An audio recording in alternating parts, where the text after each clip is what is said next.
Okay, you're assembling a brand new weapon. So first you uncoil the wires, then you're going to need to strip the insulation off the end, get the copper shining through the end there. Leave the spaghetti where it is, but then shine up the copper that's sticking through. Then take your grip and mark where the end of the socket is. And then also mark a little bit, about a 1/4 inch less than that, where the end of the tang is going to go. Now take your grip and put it next to your weapon, next to the tang of the weapon, and mark where you're going to cut your tang. I'm going to put a little clip on here. That's where I want to cut my tang to. I'm going to take my bolt cutter, snap that off. Now when I bolt cut it, it smashes the end a bit. So I'm going to take that and grind it.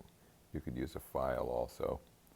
Put it back in the vise, and then take my die here and make sure that the threads are nice and clean. I want my socket to be able to go up and down easily. So clean that up. Then I need to bend the weapon. I put it in my vise about a 1/4 inch away from the end of the vise.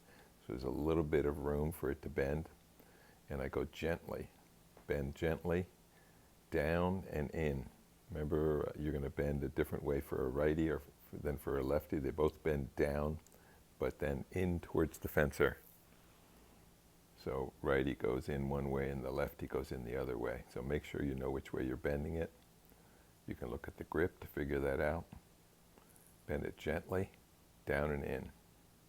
Take it out of the vise, flip it over, and now we're going to put the guard on.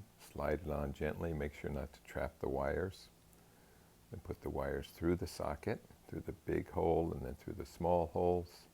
Then twist them around. I like to put them under the washers and tighten them down. I like them under, less than one full time. And then slide that socket into place, checking the wires, making sure you're not going to crush any wires. Put the pad on top of the wires, covering the wires entirely. And then make sure when you put the grip on that you make sure the mouse hole is where the wires are. You want to make sure not to crush any wires. It's really important.